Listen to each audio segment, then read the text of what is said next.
What's up, everybody? Welcome back to another edition of Sit Down Saturday, where we're going to be talking about the press. A little bit. Before we do, I got a couple house cleaning things to get out of the way. Sunday, I'm going to be trying to go live. Sunday as in tomorrow on YouTube to do, we'll do a little question and answer if anybody's around. I'm really just testing some equipment to see if everything is going to be in line for the next piece of news, which is the second episode of The Skull Affair is going to return next Friday evening between 7 and 8. That'll be live as well. I got somebody in a particular nerd industry to talk and kind of give his story on some stuff, so it should be pretty interesting. So that's Sunday for we'll do like a little stop and chat, and then this coming Friday, another episode of The Skull Affair between 7 and 8 p.m. Eastern Standard Time. It's always Eastern Standard Time when I'm talking times. So, as you saw this week, and I'm sure that you've talked about it by now, I reviewed some Hasbro figures. What does that mean? Well, that means that the pickings are fairly slim out there. So what we're talking about today is the lack of excitement, the lack of push, the lack of product, the lack of fire in the third-party fandom. We're going to talk about why, potentially why. We're going to get some examples to kind of make our points, but I think it's interesting and I think it's worthwhile. Now, we are still coming off the end of Chinese New Year. For those that don't know, the New Year celebration is a big deal over there. Business shuts down, folks party it up. You know, I'm all for that. So it usually gets a little dry in the February to March pocket, and then April it picks back up. Actually, April ends up being fairly heavy historically because it's time to kind of get the wheels rolling again. But things are a bit different now. A couple weeks ago, I did the Life After G1 video, and I think that kind of plays a part into this. I don't know if you guys remember or how long you guys have been into this, but about 4 years ago, I for one would wake up in a flurry and grab my phone, pull it off the charger, open it up immediately, and look for reveals, because third-party companies were revealing figures almost every day. There was a level of excitement. A lot of the ways they even did that now are gone. We don't see silhouettes much anymore. Scrambled images, little clues and hints. Sometimes they show just an accessory. We don't really see that anymore. So that subtracts some of the excitement out of the fandom, and I'll get back to that. But why don't we see it? Could be that, as we've kind of talked about here, companies are playing their cards pretty close to their chest or their vests, depending on how you perceive that turn of phrase. Because with all those reveals came a lot of trampling, like this, and this, and this, and that, and this. So we had predicted that we're probably going to see less reveals. However, let's look at a company like MMC, who's been kind of holding back on the reveals as well. But unfortunately, didn't help them with this, and I'm not sure it'll help them with this. Another reason for the lack of reveals could be that just the G1 well is drying up, and a lot of folks may not want to commit to characters that may not be worth the cost-benefit analysis. Risk versus reward. It is a business at the end of the day. If they're not making money, they're not going to produce the product, right? But I'll tell you, there's an alarming level of silence out there, at least in my opinion. X-Transbots has a few coming. Cliff Jumper, Skids, Stunicons, and if you include Springer, Inferno, and their Galvatron, they have even more. I'm not sure that we'll see the last two. Not a peep out of KFC. Make Toys dropped a ton of reveals at TFCon. Not a peep since. Fans Hobby has been releasing product, but aside from the Overlord, we don't see a whole lot more coming from them either. Fans Project, I think we all agree, may not even be a thing anymore. DX9 has their Stunicons and then some movie stuff coming. Plus, of course, their Omega Supreme is dropping. Unique Toys pretty much just have these Combaticons that at best are getting mixed reviews. MMC have a lot of their reformatted stuff announced, but when it comes to their Ocular Max stuff, we pretty much just know about Cliff Jumper, RC, and whatever's going on with this Bruticus set that I'm not really yet willing to comment on. I need more information on this set.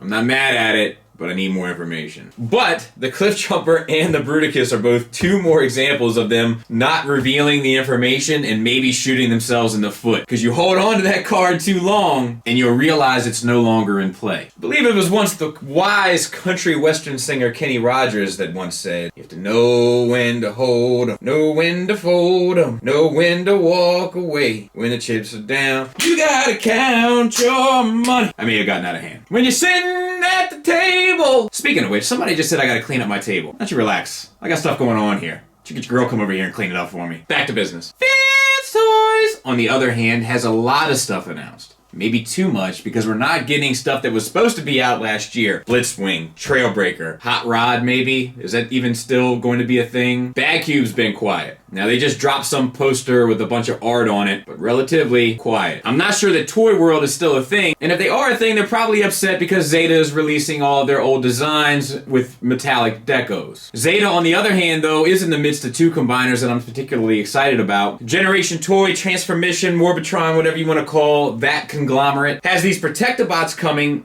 and also is in the midst of this Beast robot thing that I think looks cool, but I couldn't care less about. I just think it's interesting. I think we all need to take a second and realize what's happening, or at least potentially what is happening. Things are slowing down. The Legends are on the up and up. Iron Factory, DX9 Legends, this other thing with the little alien logo on it, they're cranking them out. So there's definitely some excitement there, but things are slowing down, and I think things are slowing down because the gaps are becoming less recognizable. However, I know that on our end, the less gaps you have, the more obvious they tend to be. But I think a number of things have taken its toll on third party. Competition upon releases, obviously. And not for nothing, to give a little tip of the hat to Hasbro, Hasbro's been releasing pretty much all of the characters from G1. So that definitely puts a lot of collectors in a mind state of, what do I want to do here? Do I want to buy the official? It may not be built as well. It may not be executed as well, but sometimes it's done better. It's rare, but it happens. But at a much cheaper price point, and I'm supporting,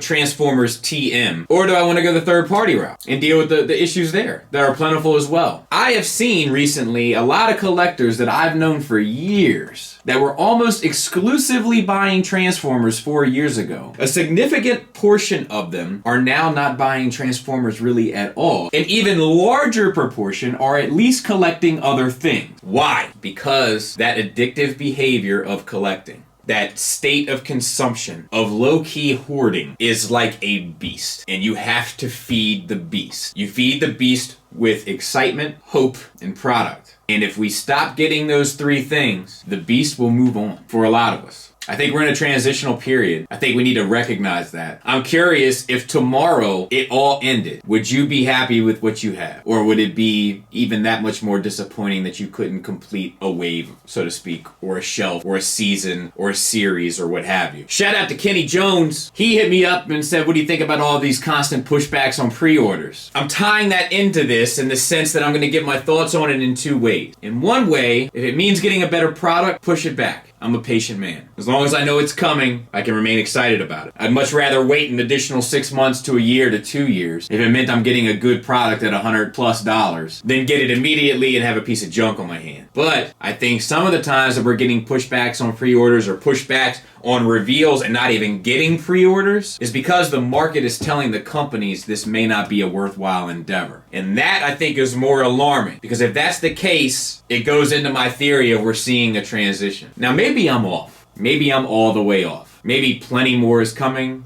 Maybe it's just the Chinese New Year is taking its toll and everybody's got to get up and running again. And I'd be happy to hear that. But with more companies straying away from G1, with less reveals, with less holes in our collection and those holes being less popular characters, I am inclined to believe that there is writing on the wall. I hope I'm wrong. But I think we're in an interesting time. A few weeks ago when I did Life After G1, a fair amount of people were telling me that I was off base. The more we look at the field, the more safe on third base I feel. Not that I want to be, but it's looking that way. I don't like to talk about problems without talking about solutions in general. I'm sure business is cutthroat over there. I have no doubt in my mind. Business is cutthroat everywhere. Business is business. There's not really a whole lot of place for feeling. But I don't think that holding back on reveals and teases is the answer. I think that reveals and teases help us as a community stay excited and stay engaged in the hobby. I understand that their way to try to sort out checks and balances is to hold on to product until they're ready to launch. But I think that the more appropriate thing to do would be for the companies to communicate with one another. I know for a fact that some of the designers communicate with one another, and I can see how the companies wouldn't want to communicate, because I know there's been foul play in the past between companies telling other companies they were making X, and then that company comes out with an X on their own. But I really am starting to feel like the only way for it to sustain is to hype up the fandom again, communicate with one another, and go after different bags. There's still a lot of money out there to be had, but when you got 5 people fighting over the same bag, in the wise words of a friend of mine, somebody's gonna win, somebody's gonna lose. Anyway, I still plan on being around tomorrow for you guys. It's later on in the week for me. On Sunday to try to test out some of this equipment. I'm trying to run my camcorder through my computer. I bought some bells and whistles to try to make that happen. So I'll be around if you guys want to chat, do a little Q&A. I kind of got a bad case of the going on right now. Medically diagnosed, of course. So I'm in a tell-all mood. So I'll answer everything to the best of my knowledge and abilities, within reason. Some stuff I'm not really at liberty to talk about, and some stuff I don't know if I'm ready to talk about yet. One day, everything will come out. Cream rises to the top, much like the truth. But how do you guys feel? I know a couple years ago, everybody was complaining about the silhouettes. Like, just show us the figure. And now we're not getting the silhouettes or the figure. And we may not be getting the figure anyways.